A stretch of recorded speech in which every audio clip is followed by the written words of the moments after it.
Oke, ya, jadi terkait dengan SKA atau surat keterangan asal atau certificate of origin ya kemarin ketika pelatihan saya yakin sudah dibahas lebih lebih detail ya seperti itu. Oke, jadi di sini sekali lagi ya saya hanya mengulas sedikit ya terkait dengan dokumen ini ya. Jadi seperti kita ketahui bahwa kemarin ya atau tujuan dari dokumen ini ya dari dokumen ini adalah hanya ada dua ya. Yang pertama adalah dalam rangka preferensi ya dalam rangka preferensi ya, yaitu fungsinya yang pertama adalah dalam rangka preferensi ya, dan untuk mengetahui identitas barang kan seperti itu ya identitas barang ya. Ya, dalam rangka preferensi itu apa maksudnya? Yaitu dalam rangka barang ini, ya barang itu nanti apakah akan memperoleh keringanan dan atau penghapusan bea masuk kan seperti itu ya. Itu SKA preferensi. Kalau non preferensi berarti itu hanya menunjukkan tentang barang itu identitas atau barang itu berasal dari mana kan seperti itu ya. Oke, ini tujuan dari SKA sebenarnya hanya dua ini kan seperti itu. Nah, kemudian apa itu SKA? Ya, saya yakin kalian sudah khotam semuanya, yaitu sertifikat atau sertifikasi asal barang, di mana dinyatakan dalam surat bahwa barang atau produk berasal dari daerah negara si pengekspor. Ya, nanti di kolom terakhir itu kan nanti di situ dituliskan ya biasanya nanti barang itu diperjus atau diproduksi di mana, kemudian nanti barang itu istilahnya itu nanti akan di approve ya, akan di approve atau semacam ditandatangani ya, ditandatangani oleh pejabat yang berwenang. Siapa pejabat yang berwenang? Ya dalam hari ini adalah dari Disperindak kan seperti itu ya, dari Disperindak. Untuk wilayah Solo ya ex Solo itu yang mengerjakan atau yang menyediakan atau yang bisa menerbitkan itu hanya di Solo saja, sedangkan di Wonogiri, Klaten, Sukoharjo, kemudian Sragen, Boyolali, Karanganyar itu tidak bisa ya, tidak bisa menerbitkan, artinya apa namanya otoritasnya itu hanya di Solo saja kan seperti itu. Oke, kemudian ya ini pengertiannya. Oke, nah kemudian sekarang untuk SKA saya kurang tahu ya untuk terakhir apakah semua pengurusan SKA itu sekarang melalui ya elektronik ya apakah dan atau masih ada yang manual seperti itu. Tetapi setahu saya untuk yang di Solo ya beberapa waktu yang lalu waktu saya ke Disperindak atau ke Dinas Perdagangannya itu di sana masih melayani untuk yang manual, artinya yang untuk beli form ya beli form kosong kemudian diisi ditandatangani kemudian dimintakan tanda tangan atau approve atau persetujuan dari Disperindak seperti itu. Tapi sebagian besar juga kalau dari sisi si eksportir ya saya bertemu dengan beberapa yang ngurusi dokumen itu kebanyakan sudah sudah ISKA ya seperti itu. Nah, cuma repotnya di sini kalau sudah ISKA kemudian PIB, PEB itu kan kita tidak bisa sistemnya bagaimana sih, kita tidak bisa simulasi di sini ya. Kita simulasinya ya nanti kalau Anda magang ya. Kalau Anda magang ya. Tapi kalau di sini kita tidak punya sistemnya. Kenapa? Karena sistemnya itu memang khusus antara eksportir dengan si penyedia jasa kan seperti itu ya. Sedangkan kita tidak punya akses ke sana ya, seperti itu. Oke ya. Kemudian COSKA benar-benar dihasilkan atau diolah di Indonesia ya. Jadi di sini ya untuk SKA atau COO ya tadi ya menunjukkan barang itu dihasilkan dari mana kemudian diproduksi ya, atau diolah dari mana, dalam hal ini adalah Indonesia ya. Dasar hukum dari SKA adalah ini ya, yaitu yang pertama adalah Kemendak ya, Kemendak nomor 33 tahun 2010 ya. Kemudian ada Kemendak lagi nomor 59 tahunnya 2010 juga. Kemudian Permendak nomor 60 tahunnya 2010 juga. Kemudian ada OCP atau proses sertifikasi operasional ya, dalam hal penerbitan SKA berdasarkan FTA ya. Jadi setelah tahun 2010 itu jumlah SKA atau jenis SKA itu ada banyak sekali ya. Ada banyak sekali, nanti coba kita lihat satu persatu ya, secara ringkas saja ya, seperti itu. Oke, ya. Jadi nanti berdasarkan peraturan-peraturan ini, ya ini adalah dasar hukum SKA itu diterbitkan. Formatnya seperti apa, kemudian proses pengajuannya bagaimana dan seterusnya itu sudah diatur di sini. Ya, jadi nanti Anda ketika ingin melihat bagaimana SOP-nya, bagaimana prosedur memperoleh ini itu ya, dokumen kosong dan termasuk harganya bagaimana berapa, itu nanti Anda bisa lihat di dokumen permen maupun di permen ya, di permen ini ya, di Permendak ini ya. Nanti silakan Anda cari ya, seperti itu. Oke, ini terkait dengan dasar hukum dari SKA ya. Kemudian jadi SKA kita ketahui bahwa SKA ya, surat keterangan asal atau certificate of origin itu kan dokumen ekspor yang itu merupakan dokumen akhir yang diurus oleh si eksportir kan, seperti itu ya. Jadi sekali lagi SKA itu dokumen akhir atau dokumen paling akhir yang diurus atau yang dibuat atau yang diperoleh oleh eksportir itu yang terakhir ya, seperti itu. Artinya apa? Artinya semua dokumen ya, dari packing list invoice sampai dengan BL itu sudah diperoleh dulu, baru nanti terakhir adalah mengajukan permohonan SKA. Nah, syarat untuk mengajukan SKA yang pertama adalah ini ya, fotokopi PEB ya, pemberitahuan ekspor barang ya. Oke, saya kurang tahu apakah Anda sudah praktek membuat PEB ya dengan sistem EDI, Electronic Data Interchange, kemudian Anda input datanya ya, kemudian Anda ubah ke format EDIFACT, kemudian baru dikirim ke Bea Cukai, itu sudah praktek apa belum saya kurang tahu ya. Kemudian fotokopi PEB, kemudian yang kedua adalah NPE ya, nota persetujuan ekspor ya, atau nota persetujuan muat ya, yang dikeluarkan oleh PEB ya. Jadi di sini kedua dokumen ini menyatakan bahwa barang itu sudah selesai untuk proses custom clearance-nya. Artinya apa? Artinya di sini ketika SKA nanti diterbitkan, ya ketika SKA nanti diterbitkan, barang itu sudah betul-betul keluar dari wilayah pabean Indonesia kan, seperti itu ya. Jadi ketika kita mengurus PEB sampai dengan memperoleh NPE, ya berarti kan barang itu istilahnya itu sudah disetujui untuk fiat muat ya, untuk proses custom clearance kan, seperti itu ya. Kemudian selanjutnya adalah ya, tindasan asli BL ya, jadi tindasan itu ya semacam draftnya boleh atau fotokopi dari asli juga boleh. Kenapa kok namanya tindasan asli ya? Karena nanti ada BL ya, mungkin Anda juga sudah tahu ya, BL itu kan ada yang negotiable dan non negotiable ya. Ada yang original atau istilahnya itu kalau tidak negotiable non negotiable itu kan ada istilahnya itu original dan kopi kan, seperti itu. Lah artinya dalam pengurusan SKA ini boleh nanti memfotokopi dari kopi ya, memfotokopi dari kopi yang ada ya, seperti itu. Jadi tidak harus asli dari kopi ya. Asli dari kopi itu maksudnya adalah dokumen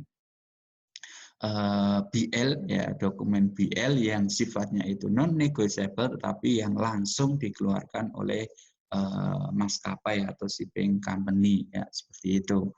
Tindasan asli BL ya, entah BL atau RWBIL ya, atau cargo receipt ya, tergantung intinya adalah bahwa barang itu telah dimuat di atas kapal atau di atas alat angkut yang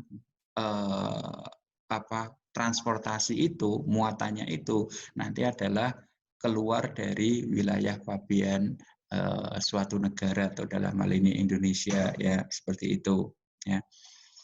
Oke, kemudian yang tidak kalah pentingnya adalah invoice sama packing list ya. Ini sudah mahromnya ya, sudah sudah suami istri ya, packing list sama invoice ini harus selalu ada ya. Jadi packing list sama invoice ya, ini juga syarat yang harus disiapkan oleh si eksportir untuk pengajuan dokumen SKA ya, itu invoice sama packing list ya. Oke. Kenapa packing list ya? Karena nanti untuk mencocokkan, untuk menyesuaikan apakah nanti uraian dalam SKA itu sesuai dengan uraian barang yang ada. Apakah nanti volume atau istilahnya itu kuantitas ya, kuantitas di packing list itu sama dengan kuantitas yang ada di SKA. Kenapa? Karena sekali lagi tadi di awal bahwa salah satu fungsi atau salah satu peran SKA itu kan dalam rangka preferensi ya. Artinya apa? Artinya di situ kan nanti si pemerintah negara tujuan itu kan akan menghitung berapa pembebasan bea masuknya. Berarti nanti kaitannya dengan invoice kan, seperti itu ya. Kalau barang seperti ini masuk ke negara Z misalnya, dari umumnya dari negara maju berapa, tapi dari Indonesia ya yang notabene negara berkembang dan memperoleh preferensi, itu nanti Indonesia, ya, eksportir Indonesia nanti akan memperoleh semacam potongan atau penghapusan bea masuk berapa ya ke negara Z tersebut, seperti itu. Sehingga kan harus tahu perhitungan dari invoice-nya ya, invoice-nya. Oke, packing list, invoice, ini syarat mutlak ya. Kemudian terakhir adalah dokumen lain sesuai dengan jenis SKA berdasarkan peruntukannya. Ya, jadi nanti setelah ini kita coba melihat berbagai jenis dokumen SKA ya. Jadi jenis-jenis SKA ya. Apakah itu preferensi, apakah itu non preferensi, kemudian apakah itu barang-barang tertentu yang membutuhkan dokumen tertentu ya, itu nanti kita lihat setelah ini ya. Jadi di sini sekali lagi bahwa keenam syarat ini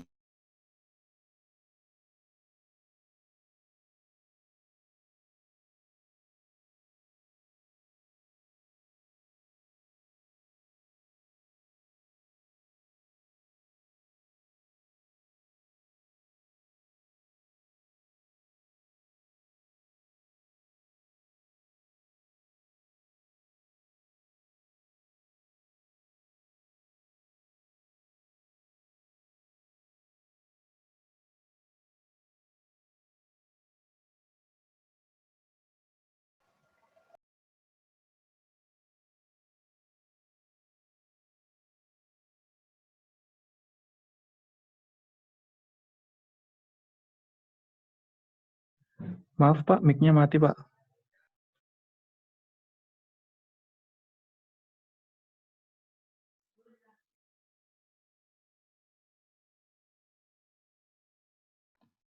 Pak, maaf, suaranya hilang.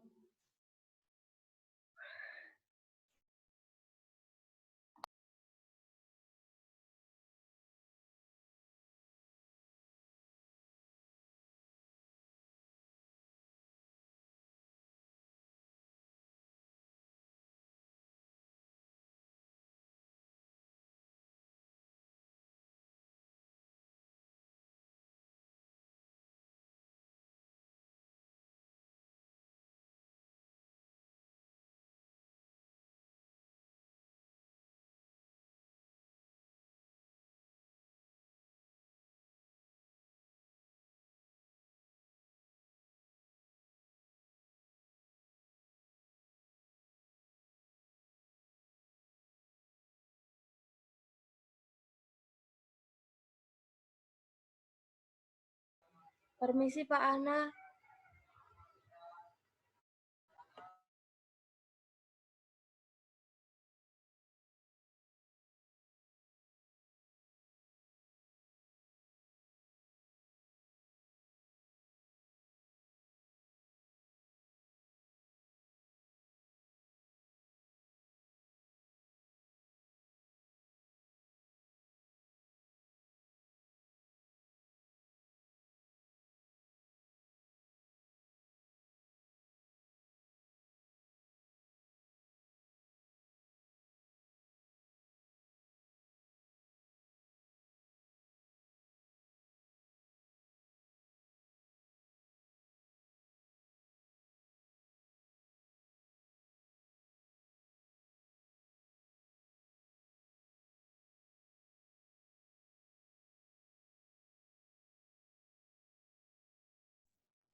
Maaf Pak Ana, permisi. Ini tiba-tiba audio Bapak hilang suaranya.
Oke, ya, sorry, cek, sudah masuk ya?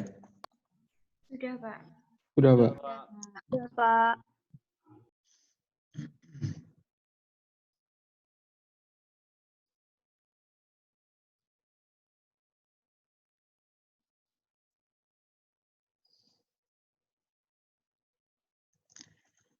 Oke, ya. Tadi sampai mana tadi?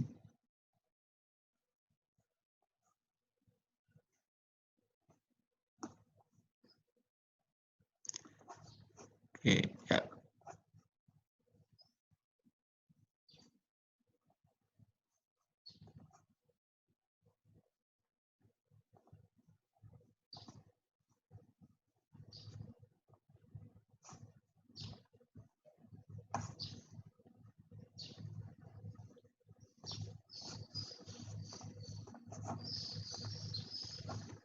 Oke, kelihatan dari situ ya PPT saya. Iya Pak, sudah. Sudah ya. Oke, ya. Oke. Tadi di ini ya, mulai ini ya tadi yang belum ini ya, belum tersampaikan ya. Mulai Pak, dari awal. SKA yang persyaratan terakhir, Pak. Persyaratan terakhir.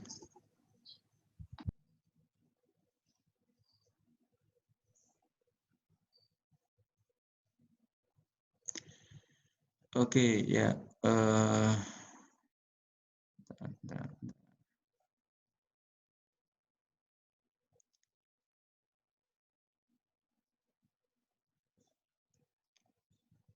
Oke, ya, saya ulang ya. Jadi di sini adalah persyaratan untuk pengajuan ISKA ya, ISKA.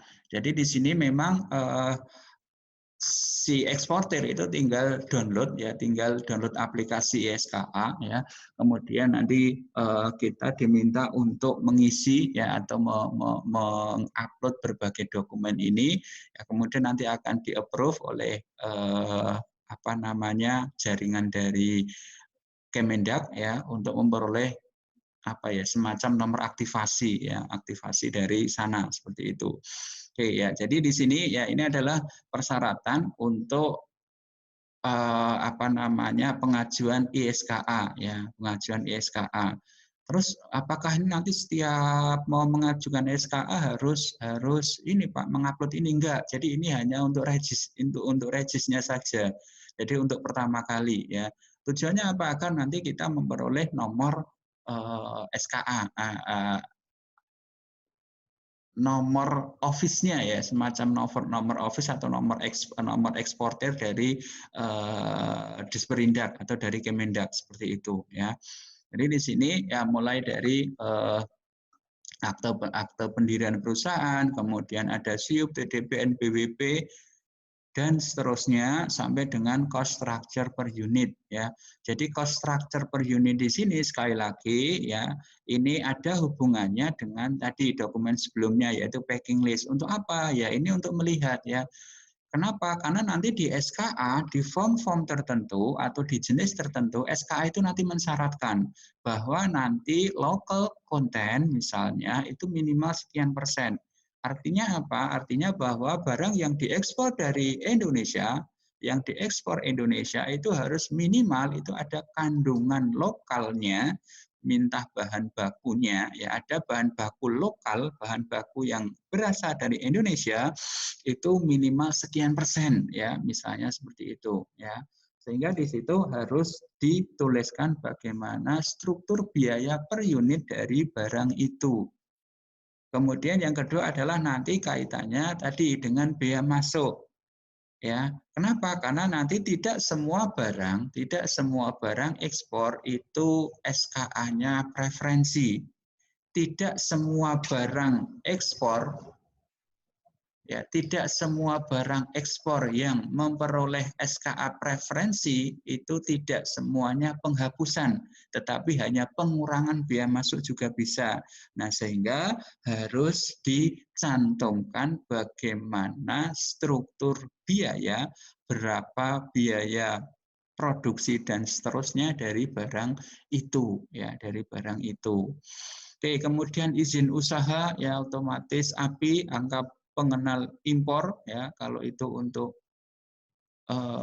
impor, kemudian NIK nomor induk kepabeanan ini wajib ya, nanti silahkan ditanyakan ke Pak Arya bagaimana untuk memperoleh NIK ya, itu gampang sebenarnya ya, caranya gimana nanti bisa ditanyakan. Kenapa? Karena nanti misalnya Anda ditanya ketika magang misalnya diminta untuk mengurus NIK itu Anda sudah minimal Anda sudah tahu ya, minimal Anda sudah tahu. Kemudian KTP paspor, surat domisili perusahaan ya, surat keterangan domisili ya. Jadi surat keterangan domisili itu biasanya dikeluarkan oleh kepala desa, kemudian nanti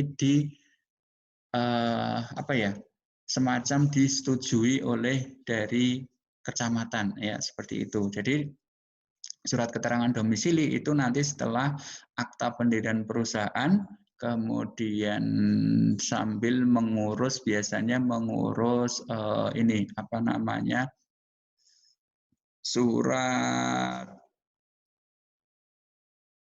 IMB, biasanya nanti barengan ngurus IMB ya, izin mendirikan bangunan ya. Biasanya nanti barengan ya untuk membuat surat keterangan domisili ini ya. Sekali lagi ini hanya untuk menyatakan bahwa perusahaan, pabrik, kantor ya, office ini berdiri di jalan ini, RT ini, RW ini, kelurahan ini dan seterusnya ya. Makanya disebut sebagai surat keterangan domisili ya. Surat keterangan domisili ya. Biasanya nanti yang tanda tangan yang mengajukan itu adalah direkturnya ya.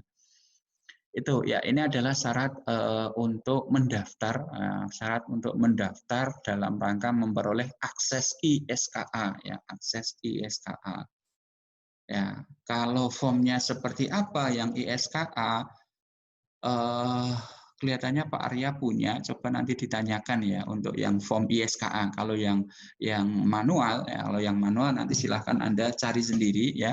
Jadi nanti setelah ini silahkan Anda cari form SKA ya per kelompok saja ya. Anda boleh cari yang form kosong maupun yang sudah isi ya. Nanti silahkan Anda cari ya. Nah, formnya apa saja Pak? Nanti setelah ini kita lihat ya. Oke, ini syarat ya. Tadi syarat manual, ini adalah syarat yang I ya, yang elektronik ya. Kemudian alurnya untuk yang ISKA adalah ini ya. Tadi yang syarat-syarat tadi ya. Jadi di sini eksportir mulai ya kita masuknya langsung ke ISKA ya, INSW ya. ISKA kita masuk di sini ya, kemudian mengisi form registrasi ya tadi ya, berbagai mengupload tadi ya dokumen-dokumen persyaratan di sebelumnya tadi, kemudian ini, kemudian ini ya, dan seterusnya. Oke, jadi di sini ya meskipun di sini sudah diupload bla bla bla bla bla bla bla ya, tetapi di sini tetap nanti ketika, tapi untuk yang masa pandemi ini saya kurang tahu ya, gampang yang di pandemi ini. Tapi sebelum pandemi itu tetap ya kita daftarnya melalui websitenya dulu ya, dan seterusnya. Nih kemudian kita tetap harus secara fisik kita datang ya, kita datang ke Disperindak ya. Kita datang ke Disperindak menunjukkan dokumen-dokumen yang sudah kita upload tadi ya, dokumen aslinya.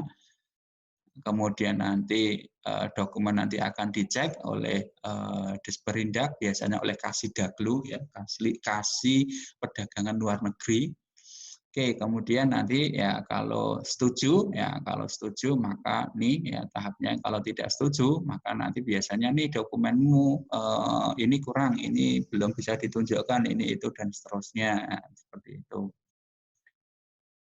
Oke, kemudian kalau sudah disetujui maka mendistribusikan dokumen registrasi ya. Nah, nanti di sini tetap akan dilaksanakan pemeriksaan fisik ya, pemeriksaan dokumen, dan nanti biasanya itu ada asesor juga yang nanti akan mengecek ke lapangan. Apakah benar pabriknya ini benar ada, apakah benar kantornya ini ada, apakah benar dokumen-dokumen ini memang sesuai dan seterusnya, seperti itu ya. Nih ya.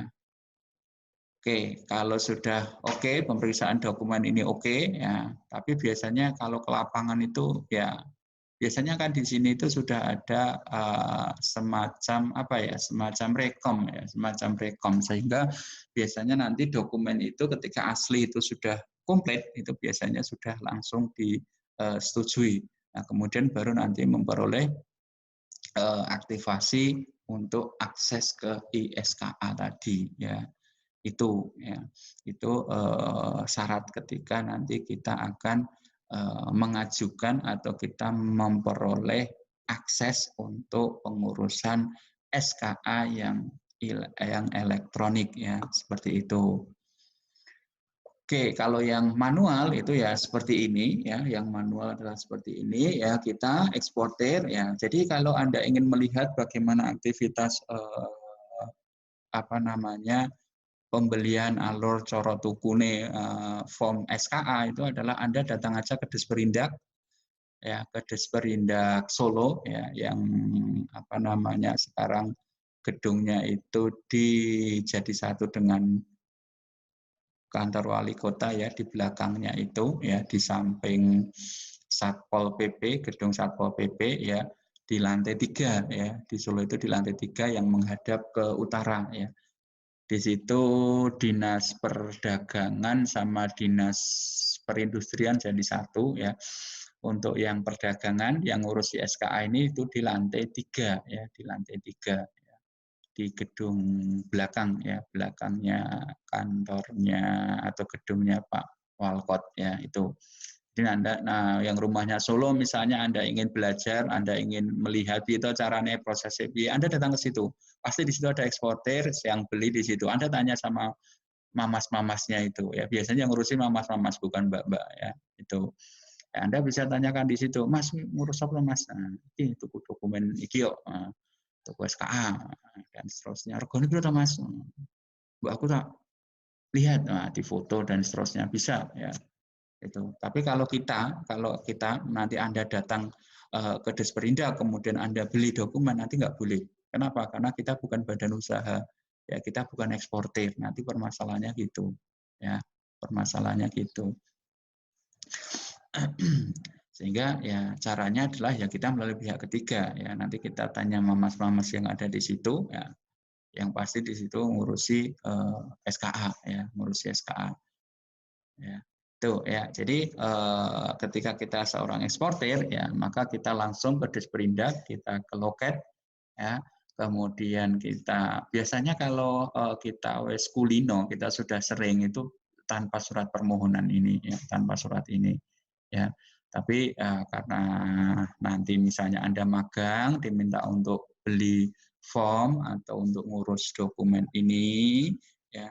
Jadi di sini caranya itu adalah kita datang ke Disperindak, kita sebagai eksportir ya, kita sebagai eksportir kita datang ke Disperindak, kemudian kita beli dokumen, beli form ya, beli form SKA, kemudian kita bawa ke kantor ya, ke kantornya eksportir, kita bawa ke pabrik, kita isi bla bla bla bla, kemudian ditandatangani oleh pejabat siapa yang biasanya tanda tangan ya, pihak eksportirnya siapa, manajer pemasaran atau direkturnya atau siapa seperti itu. Kemudian yang sudah ditandatangani itu kita bawa ke Disperindak lagi untuk apa? Untuk nanti ditandatangani juga oleh pihak dari perdagangan, dari dinas perdagangan. Karena nanti di situ ada dua tanda tangan ya. Yang satu adalah tanda tangan si eksportir, yang satu adalah tanda tangan dari si pihak pemerintah, pejabat pemerintah dalam hal ini adalah Kasih-Daglu ya.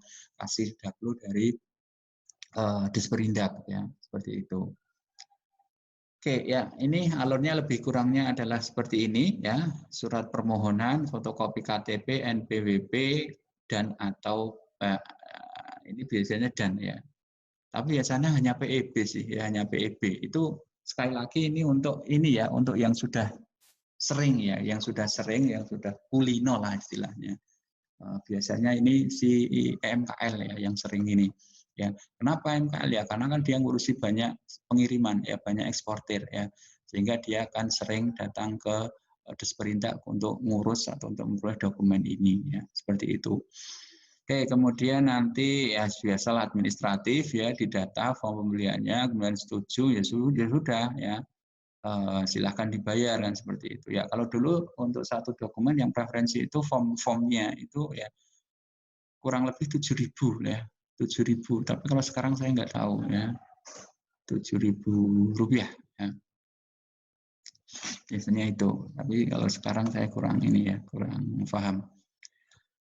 Oke, kemudian ya biasa membeli form pembelian disetujui, mendata ya form berapa blanko atau form kosongnya itu yang dituku jenis apa wae, jumlah piro dan seterusnya seperti itu ya.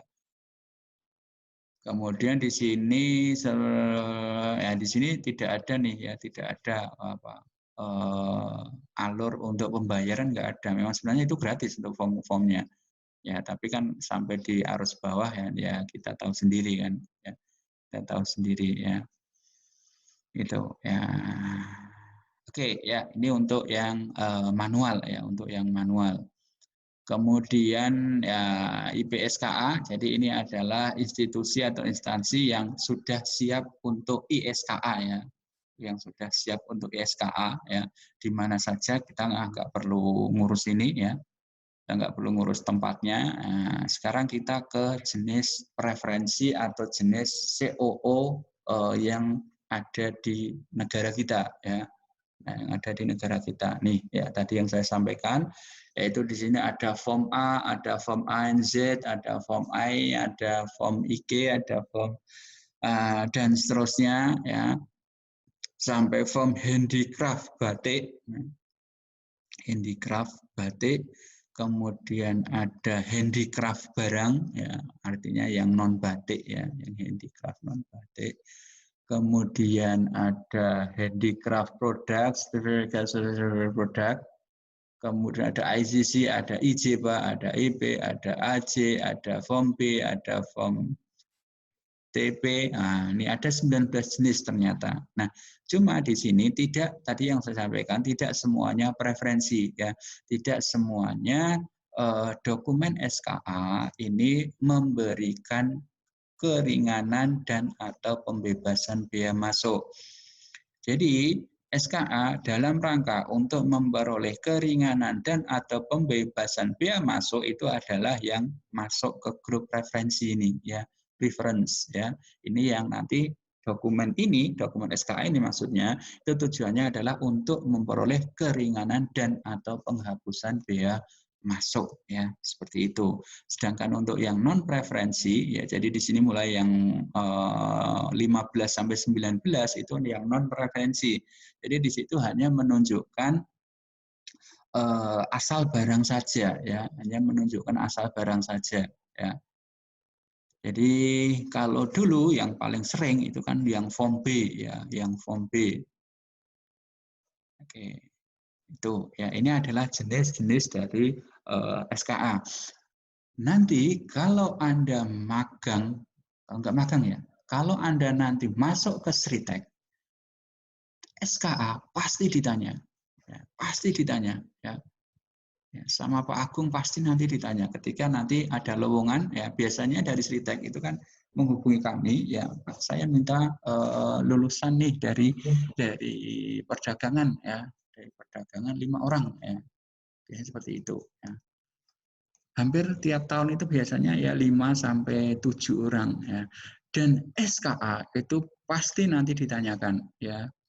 Entah itu jenisnya, entah itu tujuannya, entah itu form-formnya isinya opo, entah itu nanti sampai ke berapa preferensinya. Ya, ini pasti nanti ditanyakan. Dan kemarin ya kalau tidak salah di pelatihan ya, di pelatihan itu kan menjadi ya satu bahan di uji kompetensi kan seperti itu ya, di uji kompetensi pasti ini ditanyakan juga. Makanya Anda saya minta nanti habis ini silahkan Anda cari dokumen SKA, entah itu yang isi maupun yang kosong, syukur yang sudah isi. Ya, Anda mau ke perusahaan juga boleh, Anda mau searching juga boleh, selama itu sumbernya sahih silahkan. Ya, kalau sumbernya itu tidak sahih, jangan. Kenapa? Karena yang tidak sahih itu kan bisa, ya mungkin ada benernya, bisa jadi itu justru menjelomprongkan, ya menjelomprongkannya apa bahasa Indonesianya? Ya, menjelomprongkan kita kan seperti itu. Jangan itu salah, wah, tapi dianggap benar. Ya, itu kenapa? Ya karena nggak sahih tadi ya, nggak sahih. Oke, ya ini nanti Anda harus tahu betul ya di SKA ya. Anda nanti magang, Anda nanti bekerja di perusahaan ekspor, minimal Anda harus tahu nih ya, harus tahu semuanya nih. Ya. Oke, ya. Kemudian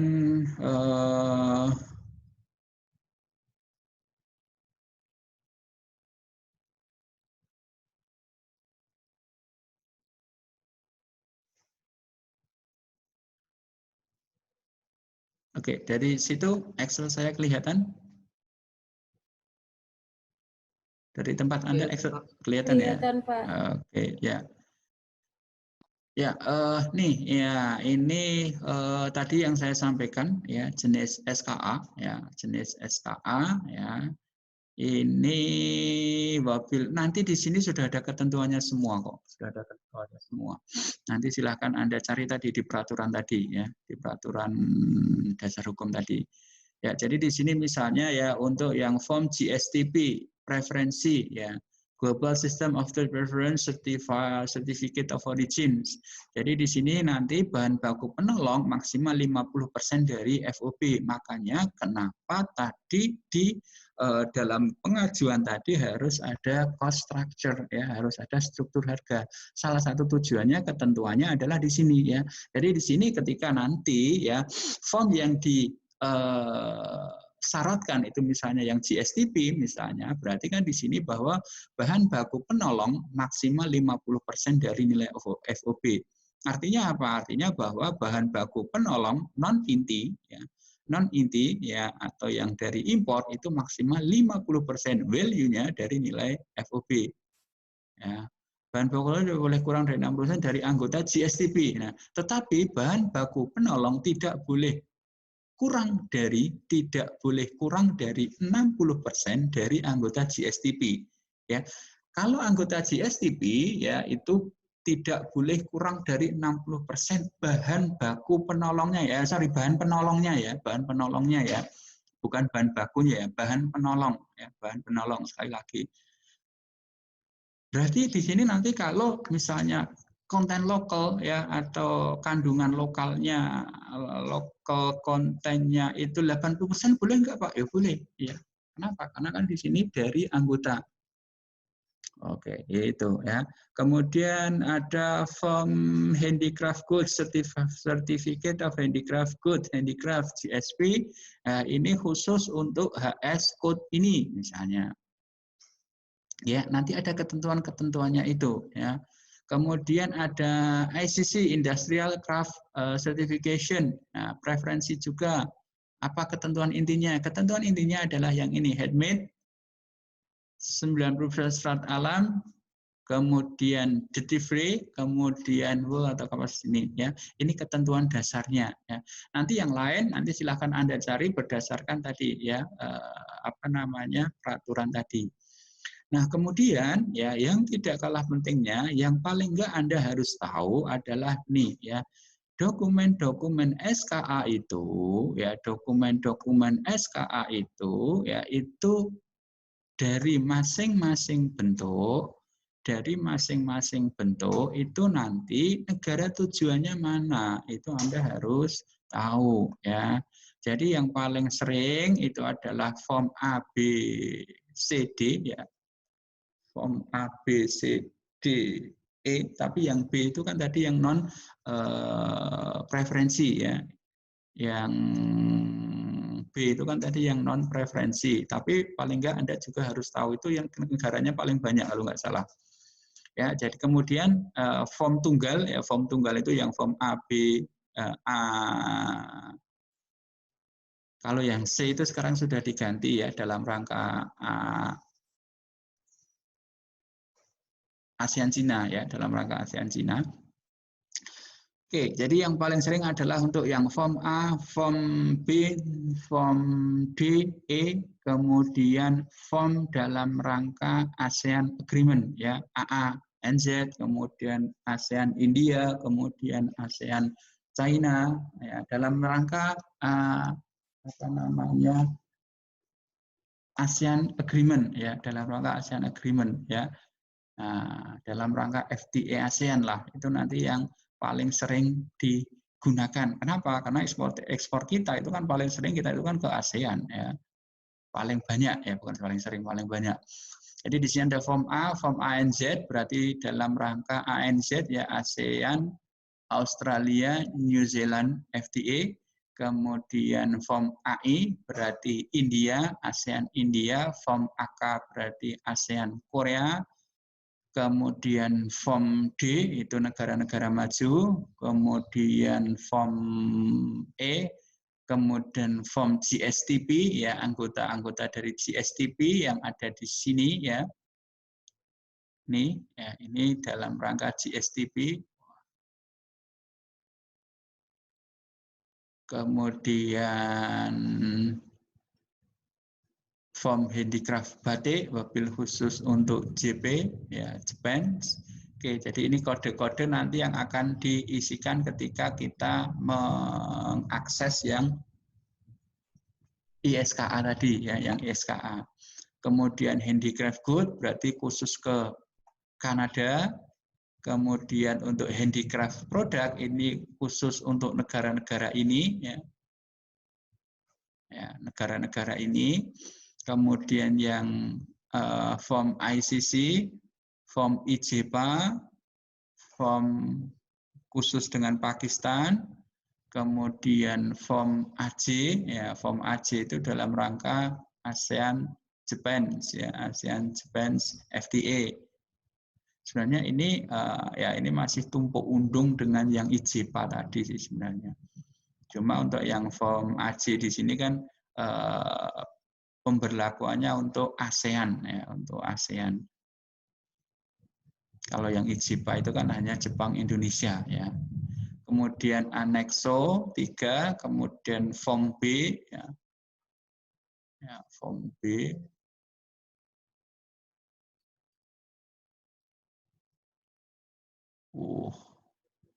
Banyak kali nih, Pak. Ini form B sama form ICO, ya ini yang paling banyak, ya ke negara-negara di luar ini, ya di luar, karena ini ya tadi form B itu kan non preferensi, ya non preferensi, sehingga di sini bukan dalam rangka pembebasan atau penurunan biaya masuk, tetapi hanya sebagai syarat saja. Oke, ya ini adalah negara-negara tujuan, ya negara-negara tujuan untuk ekspor kita, ya. Untuk ekspor dalam rangka memperoleh ya SKA preferensi tadi, ya dalam rangka memperoleh keringanan dan atau penghapusan biaya masuk. Ya, jadi form A, ya form A nanti Anda harus tahu tuh, ya Anda harus tahu ke negara mana. Terus produknya opo ketentuannya piye, ya. Nanti jadi habis ini nanti silahkan Anda baca dulu, ya Anda cari dokumen dulu, kemudian Anda baca ketentuannya, ya untuk form A ketentuannya apa, barangnya apa, seperti itu, ya. Oke, ya itu. Jadi ini loh ketentuan pokoknya, misalnya ini form GSTP adalah ini. Kemudian form yang lain, ya nanti silahkan Anda cari, ya Anda cari setelah kuliah ini, ya nanti kita diskusikan minggu depan, ya nanti Anda kirim minggu ini, ya kemudian kita diskusikan minggu depan, ya jadi nanti form A misalnya form A negaranya nggak usah, jadi formnya bagaimana, ya kolom formnya bagaimana, kemudian ketentuannya bagaimana, ya itu nanti yang harus Anda sampaikan, ya. Jadi mungkin ya 2 atau 3 lembar cukuplah, ya. Lembar pertama nanti untuk form dokumennya, kemudian form ya mungkin lebih, ya. Lembar pertama ketentuannya dulu, form A, ya ketentuannya adalah ke negara ini, itu nggak perlu, ya, ketentuan barangnya saja apa, ketentuan umumnya, ya. Kemudian berikutnya, ya lembar berikutnya, ya kalau cukup 1 lembar ya 1 lembar, kalau nggak cukup ya lembar ya ketiga, keempat dan seterusnya. Nanti formnya, ya form A itu seperti apa, ya form A seperti apa, kemudian nanti cara pengisiannya juga itu yang penting, ya cara pengisiannya, ya. Cara pengisiannya. Jadi contohnya adalah ini, ya. Contohnya adalah ini. Ya.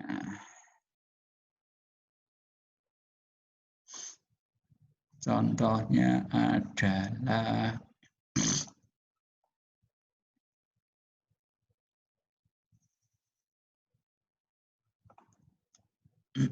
oke, ya kelihatan ya dari situ form SKA saya. MS Word saya kelihatan ya? Iya Pak, terlihat. Kelihatan ya. Oke, ya ini adalah contoh apa namanya form SKA ya, form SKA untuk form B ya, untuk form B. Tadi form B itu preferensi atau non preferensi?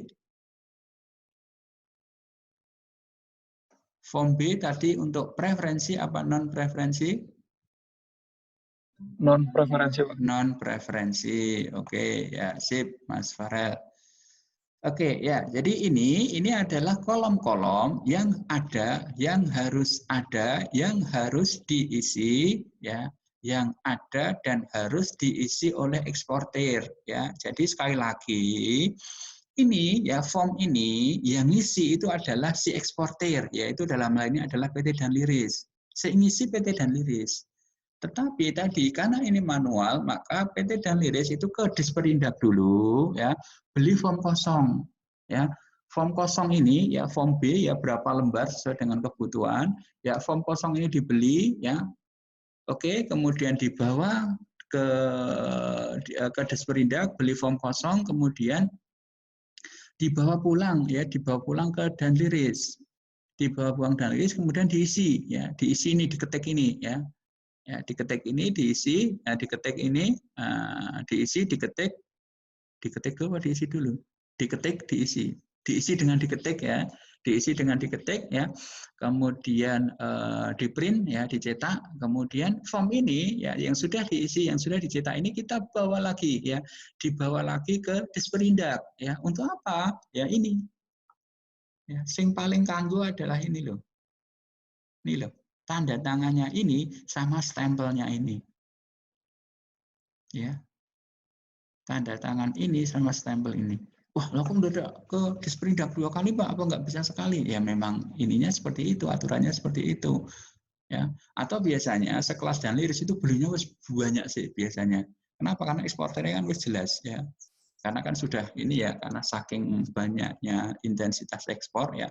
Kalau dulu waktu saya di sana dulu, per bulan itu rata-rata ekspornya 50 sampai 60 kontainer kok. Kan sudah banyak banget per bulan. Oke ya. Jadi biasanya sudah beli form kosong banyak, kemudian diisi. Jadi nanti ke Disperindak itu tinggal minta tanda tangan ini, ya tanda tangan ini. Ya. Oke, kemudian tapi nanti untuk yang I ya, untuk yang SKA nanti formatnya agak beda ya. Formatnya agak beda. Bedanya seperti apa? Ya, nanti Anda itu silahkan nanti Anda cari. Nah, ini loh. Jadi nanti setiap SKA itu kan nanti ada nomornya. Ini bukan nomor SKA ya. Ini adalah nomor yang diterbitkan oleh si pemerintah. Dalam hal ini adalah Disperindak. Oke, ya, nih ya, ini adalah form-form, nanti beda form, artinya beda jenis SKA, nanti formnya agak sedikit berbeda. Form B nanti akan berbeda dengan form D. Form D nanti di sini akan ada satu kolom lagi, yang itu nanti memuat berapa lokal kontennya berapa, kemudian impornya berapa, dan seterusnya. Nanti di situ biasanya penulisannya adalah dengan menggunakan coding. Ya, ada W, ada Y, seperti itu, ada Z, seperti itu. Apa itu? Nah, nanti. Oke, ya, ini ya. Jadi di sini adalah good consigned from. Oke, ini eksportirnya, export business name, address, country, kemudian good consigned to, ya, bahasanya good consigned to. Barang diterima untuk pokoknya ini lah ya. Oke, ya, ini ya si importernya, kemudian nanti kalau ini untuk form 1 2 3 4 itu sama ya, biasanya sama. Form 1 2 3 4 untuk semua SKA itu biasanya sama, tapi beberapa ada yang beda deh, beberapa yang beda. Tapi intinya adalah ini ya. Kemudian nih yang ketiga, form of transport and route, dan rutenya. Ngapal ini gampang ini. Ngapal ini gimana? Ngapal ini adalah from to by date ya. From to by date. Ya, kalau ini kan by from to date ya. Kalau saya ngapal ini gampang adalah from to by date ya. From itu dari mana? Dari mananya di sini ini adalah dari pelabuhannya. Jadi from dan to-nya itu adalah pelabuhan. Ya, pelabuhan port of destination dan port of loading ya. Itu jangan diisi from Sukoharjo ya. Ya, nak benar tuh ya, tak benar tuh ya. Tak betul tuh ya. Jadi from to-nya itu adalah pelabuhan muat dan pelabuhan tujuan. Kemudian from to, by-nya itu by si bisa diisikan by nama kapalnya. Ya, misalnya net Asia nomor voyage-nya sekian seperti itu ya. From to itu sudah baku. Kalau by-nya ya, by-nya itu bisa by sea kalau itu melalui sea, bisa by air kalau itu melalui air, atau diisikan nama maskapainya ya. Nama kapalnya ya boleh by ya Mas Line nomor sekian dengan nomor voyage atau nomor pengapalan sekian. Itu from to by ya, from to by ya, gampang kan ya. Oke, ya, jadi gampangnya tadi mengingatnya adalah from to by did ya di kolom 3 ya. From to by did ya. From sekali lagi adalah pelabuhan muat ya, pelabuhan muat ya. Di sini adalah pol, kemudian to-nya adalah POD ya. Pol port of loading, kemudian to-nya adalah port of destination. By-nya di sini adalah via ya. Via tadi ya, via sea atau via apa ya. Kemudian date-nya di sini adalah date of shipment, tanggal pengapalan. Oke, date of shipment di sini ya nanti harus sama di PEB terkait dengan perkiraan tanggal ekspor. Perkiraan tanggal ekspor ya. Nanti di PEB di kolom berapa ya? Kolom 25 atau berapa ya? Perkiraan tanggal ekspor itu. Ya. Kalau nggak salah tanggal 25. Kolom 25 atau berapa? Ya, nanti silahkan dicek ya. Perkiraan tanggal ekspor ya. Nih ya. Ini adalah kapan barang itu diserahkan ke shipping company ya kemarin ya. Kapan barang itu diserahkan ke shipping company ya. Kapan, makanya disebut sebagai tanggal perkiraan ekspor atau tanggal shipment-nya ya, date of shipment. Oke ya, itu kemudian kolom 4 ini for official use, nanti di sini dikosongi atau diisi issued retrospectively ya. Kalau nanti pengurusan SKA itu kurang dari 6 hari setelah tanggal pengapalan, setelah tanggal 19 Februari ya berarti, maka dikosongi. Kalau nanti lebih dari 6 hari, maka nanti ditulis issued retrospectively ya. Issued retrospectively. Oke, sekali lagi ketika kurang dari 6 hari dikosongi untuk poin 4 ya, for official use, tapi kalau lebih dari 6 hari setelah tanggal pengapalan, berarti setelah tanggal ini. Ya, setelah tanggal ini ya. Itu. Oke, sorry ya, untuk yang kelas A jangan lupa absen dulu ya. Nanti yang kelas B mulainya jam berapa tadi? Setengah 12 kalau nggak salah ya. Biar jamnya nggak kelihatan gadok ya. Oke ya. Itu ya, date of shipment ya, date of shipment ya, for official use. Loh kok ini for official use-nya kosong? Kita lihat ini dibuat tanggal berapa dulu?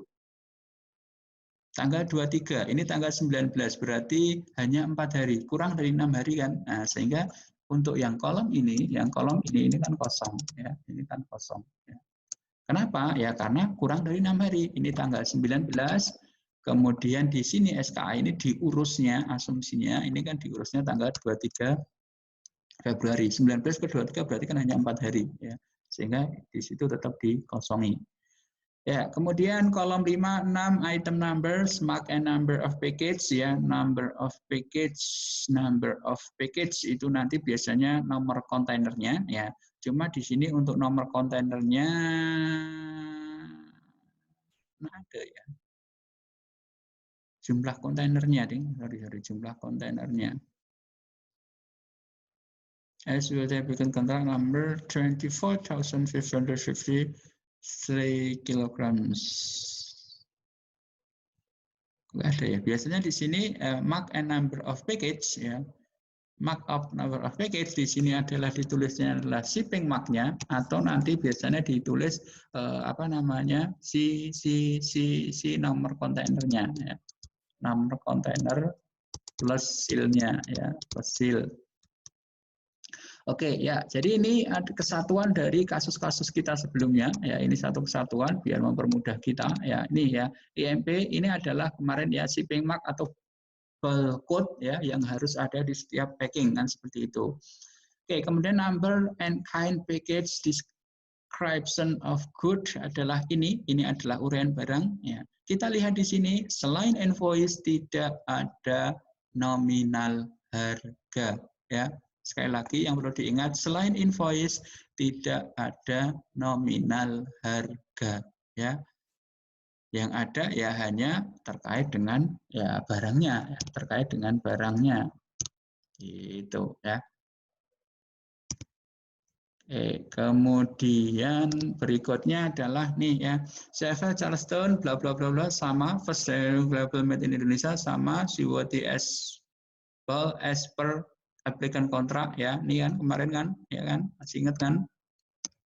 J, kemudian referensi sales kontraknya nomornya 211 kan, itu. Nah nih ya, dimanapun dokumen ini ya, nomor dari LC ini ngikuti semua ternyata. Nah, dia setia banget ternyata. Oke ya, kemudian di sini ada gross switch, ada net switch ya, ada gross switch, ada net switch. Kemudian gross switch, net switch itu harus dibunyikan ya, dibunyikan di sini ya. 24,000 kemudian number and date of invoice nih ya, nih invoice-nya harus diisikan, kemudian DD di sini ya, DD di sini bukan berarti panas-panas, tapi DD di sini adalah date. DL ini adalah kemarin nomor dari invoice-nya ya, nomor invoice-nya adalah 030 sekian sekian sekian, DD-nya date-nya adalah 14 Februari ya, 14 Februari. Ya, jadi memang di sini tidak terlalu lama ya logika penanggalannya. Jadi SKA-nya tanggal 23, perkiraan tanggal ekspor tanggal 19, kemudian invoice sama packing list-nya tanggal 14 kan logis. PEB-nya tanggal berapa besok kita lihat ya. Kalau hari ini ya kelihatannya enggak nyampe waktunya. Itu ya, kemudian di sini loh Pak, ini kok yang tanda tangan hanya si pemerintah saja, si eksportir nggak ada ya. Yang untuk non preferensi ya, yang non preferensi itu hanya si pejabat pemerintah saja ya, yang tanda tangan. Dalam hal ini adalah si apa namanya Disperindak ya. Jadi Pak Prayudi Ali ya sekarang sudah ganti Bu siapa ya, saya lupa. Ya, jadi tanda tangan ini ya, tanda tangan ini sama cap ini ya, ini sudah sampai ke semua negara yang menjadi tujuan ekspornya Solo ya, yang ngurus SKA di Solo ya. Ini semua tanda tangannya. Nah, ini adalah ini Pak Prayudi Ali ini ya. Pak Prayudi Ali ya, ini tanda tangan sama capnya ini terus ya. Jadi selama saat dia menjabat sampai dengan pensiun ya dia terus ya. Kenapa ya, tanda tangannya biar menpodo kan, seperti itu ya. Kenapa? Karena kan nanti tanda tangan ini akan disesuaikan di negara tujuannya sana. Apakah benar ini pemerintah daerah atau pemerintah setempat mengeluarkan ini, kan seperti itu. Ya. Oke, ya ini dulu yang bisa kita diskusikan ya. Berhubung sudah jam 10, nanti Anda ada kuliah ya habis ini ya. Mungkin untuk pembahasan hari ini kita cukupkan sekian dulu ya.